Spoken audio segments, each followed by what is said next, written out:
Fake news is everywhere. Every time you turn on your TV, every YouTube video, every time a politician opens his mouth. Soon, the news as you know it will change. It won't allow for controversy. It's too hurtful to speak your mind. Everyone needs to be politically correct. We need to be careful not to step on any toes.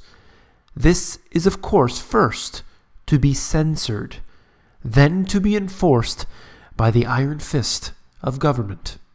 Obama has done it again. You came here for the truth, so let me unveil that for you. Today, let's talk about what Obama has done. What I'm discussing is the National Defense Authorization Act, but this is for fiscal year 2017. This was first signed by Obama a few years ago on December 31st. So it's only fitting we get the next year's version of that. For those who don't know about the NDAA, essentially it makes the president, not just Obama, but any future president, a dictator. And I'll explain why. I'm not exaggerating when I say that. The president, whoever that is, under just suspicion of working or aiding and abetting a terrorist, can be indefinitely detained, and the language used in the law is so vague that they can actually do whatever they want to anyone they want, whether that is domestic or foreign. And this here shows you how powerful the governments have become. And in saying that, it's really gone above the government. Nobody stops it from happening. There aren't any alarm bells going off. But yet, here it is, another year of tyranny. For anyone interested here, I'm going to put the link for the actual bill itself. That previous one wasn't the bill itself. This is the bill. And essentially, it goes through a bunch of things here. I'm not going to read them to you, but if you're interested to read that. President signs Portman-Murphy counter-propaganda bill into law. Wait a second. What are we talking about here? Right. This is part of fiscal year 2017 NDAA. The Portman-Murphy bill promotes coordinated strategy to defend America, allies against propaganda and disinformation from Russia, China, and others. They are specifically naming China and Russia. And they're considering this to be countering the disinformation and propaganda. What we are talking about here, without reading the whole thing, is essentially all this fake news and about the whole claim that Russia was involved in Trump's victory, the whole election situation. This comes into law now. Now, why would the National Defense Authorization Act, generally used as a means to just kill people, is now what I find oftentimes, these things that are signed into law are generally, a lot of them have nothing to do, these little provisions, these little pieces that they put in there, often have nothing to do with the initial intention of that law, but they can just sneak it in there. You know, when you get the president to just sign things into law through memorandums or through any of these orders that they put through, it doesn't matter anymore. They've gone far beyond and over their heads. And you know that it's not the president acting out. Because if the president was acting out against the will of those who control him from above, he would lose his post.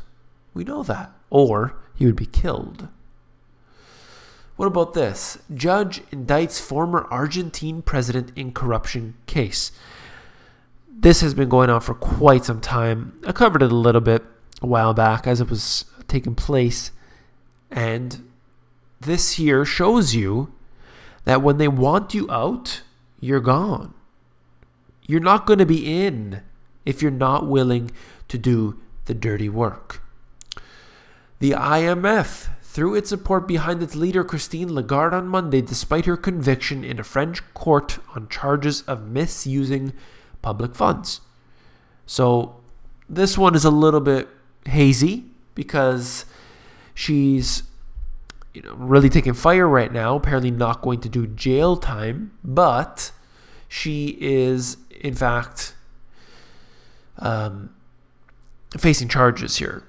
So this here shows you that those in the top positions, if they get themselves into trouble, I personally believe that they are in the inner, or not longer in the inner circle. Something happened along the way, or maybe they need to push them aside. I don't understand all of the details of that because a lot of it goes, underneath, stuffed under these, under the carpet, swept under the rug, as you know what I mean. I.M.F. Chief Lagarde has left France before the verdict. I don't know how you can get away with that, but here it is. And it brings me back to Strauss Kahn, if you remember back in 2011, arrested in New York and accused of assaulting a housekeeper at a hotel.